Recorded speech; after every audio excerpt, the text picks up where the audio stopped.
I have now spent one whole year making videos about video games on YouTube, and today I'm going to take you through everything from subscribers, monetization, watch hours, the almighty algorithm, the equipment I use and what it cost, the emotional ups and downs I went through posting consistent content, and ultimately whether I think it's worth it and what I learned along the way.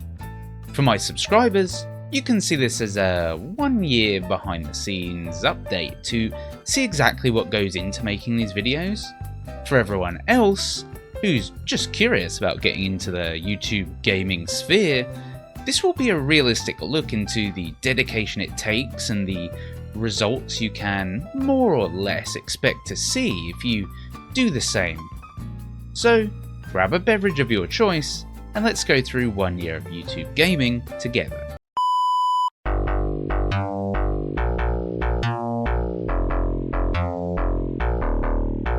When I first had the idea for starting a YouTube channel about gaming, I wanted it to be primarily a place where we could delve deep into gaming topics. I wasn't really interested in being some kind of 2010 Let's Player. So that meant that I wanted to focus on making longer form, more polished videos. In turn, this meant that I would likely need to write scripts for the majority of my videos, which also meant I'd need a way to read those scripts while looking at the camera. So I bought the Elgato Facecam Pro and the Elgato Prompter. Then I decided to use a green screen, so I bought one of those and some lighting too. You can't have good video quality without good audio quality, so I also bought the Samsung Q2U XLR microphone. I tied all of these together with a Stream Deck Plus, which allows you to control your lights, recording, streams, voice levels, and so on. It's easy to see how this can become quite a money pit, as you always need that one extra thing to make the thing you just bought work properly, and if you want a setup similar to mine, then you're looking at spending roughly $1,000. But I'll also say that you do not need this equipment. If you're on a budget, then just turn on your camera and start talking, because ultimately it's all about who you are and what you have to say. More on that later. Let's just say I was very surprised by what I found out. Okay, so I summarily drained my bank account to purchase the equipment that I wanted to create the videos the way I wanted to. So what happened next? Well, I had to commit to actually creating content. I figured that I would aim to produce at least one video per week because in general I knew I would have to spend quite a lot of time writing the video scripts, recording the videos, and then editing them. My first few videos were about gaming topics that were newsworthy at the time, mainly because I wanted to gain some experience in how to create and edit videos before I started making the long-form deep dive videos. It wasn't long though before my first two documentary/essay style videos, if that's what you want to call them, were published. The first one about the 10th anniversary of the Order 1886, and the second charting the history of Remedy Entertainment. Now, let's talk about expectations for a second. We'll analyze this a little deeper in a little while, but let's just say that I didn't start this channel to become some rich and famous YouTuber, but rather as a creative outlet where I could share the more thoughtful analysis, critique, and history of video games with other like-minded people. However, my video titled From Indie Dev to Powerhouse: The Rise of Remedy was the first proper documentary style video I created. I considered this the first true test of whether people would be interested in my content or not. I spent roughly 40 hours researching, writing, recording, and editing the video. And at that time I thought that was because I was new to content creation, but I would soon realise that that's the amount of time it takes to produce most of my longer form videos. The Rise of Remedy was published on April 12th, 2024, and even though I waited with bated breath to see all of my work pay off, it landed to a big flop.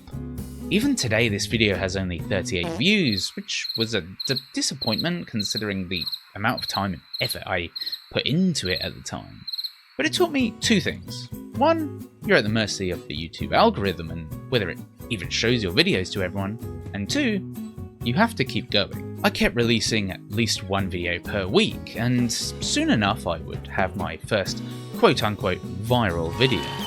On May 17th of 2024, after watching the Fallout TV show and thinking to myself that it was so much more enjoyable than the games because Todd Howard always releases broken messes, I published a video called Why You Don't Actually Enjoy Playing Fallout. This video was divisive, with half the Fallout community giving me thumbs down and calling me stupid in true internet style, while the other half of the community said I was right. This video has just over 5,000 views today, and was the first video where I started getting comments saying things like, "Your videos are good, how do you not have more subscribers?" Truth be told, this was exactly what I needed to hear at the time, because I was battling the age-old demons that tell you can't do things and nobody likes you. Hot on the heels of that success, I released another video called How Phil Spencer Let Us Down and Ruined Xbox, which went through the history of Microsoft's console and showed how we got into this strange place where Xbox just doesn't really stand for anything anymore. This video gave me a big subscriber boost and hit 22,000 views. Things were going great then, right? Not quite. See, over the next few months, my videos got anything from just 19 views to 3,000, with no real noticeable pattern. Sometimes a short off-the-cuff video would get more views than a video I spent countless hours toiling away at. And even when I did have successful videos, which got hundreds and thousands of likes, that didn't translate into subscribers, an important metric for getting monetized. More on that soon. Despite putting out at least one video per week, sometimes more, growth stayed relatively slow until the end of November 2024, when I published a video called Why You Should Play Boring Games. This video is all about how simulator games, which first appear boring, can slowly take over your life.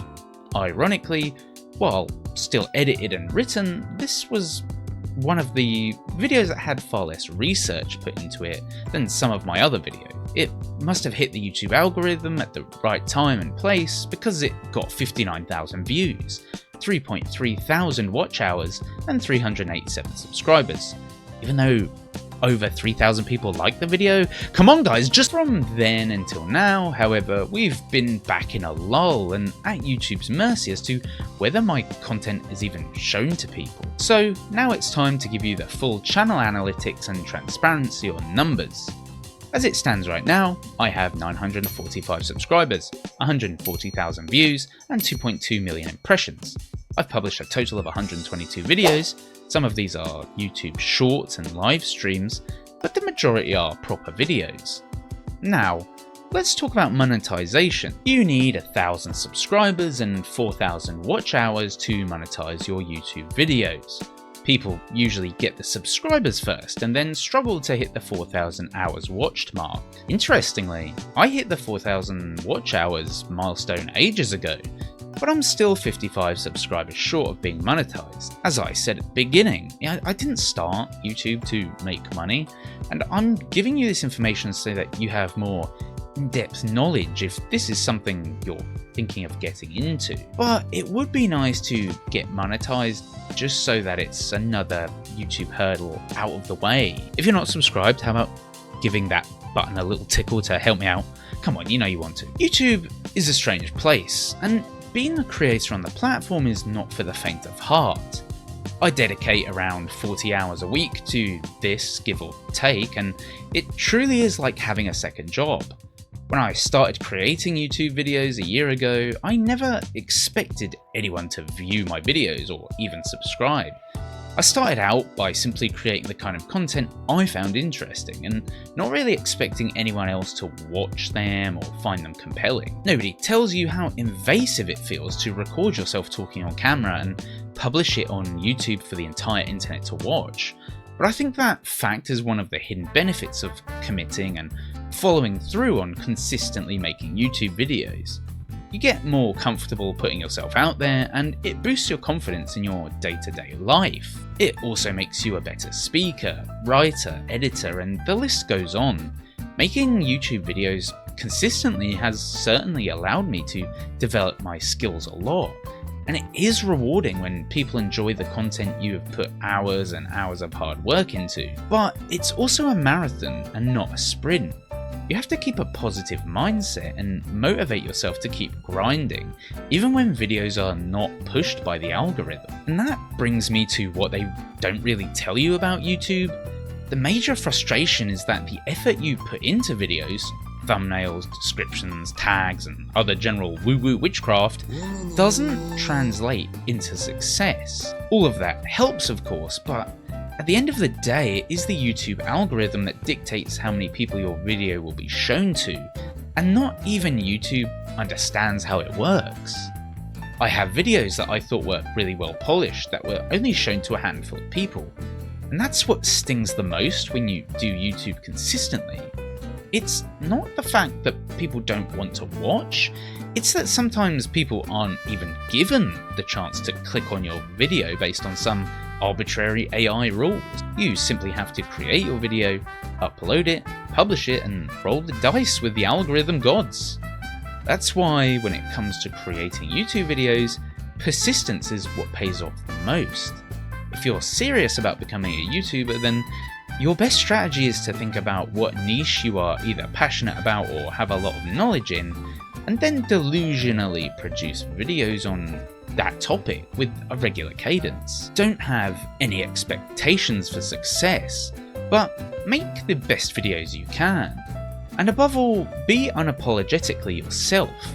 People will leave mean comments because it's the internet, but people will also leave nice comments or just enjoy your videos and leave, and that's fine too. So while it might seem like an uphill struggle that you want to talk yourself out of, everyone has something to say about their passion. So why not just turn on the camera and see what happens?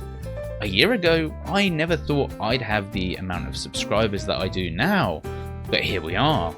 And yes, a year does seem like a long time when you think about it, but it will absolutely fly by. Now, if you'll excuse me, I've got a Trello board full of video ideas I need to get back to. Which ones will YouTube recommend? Who knows?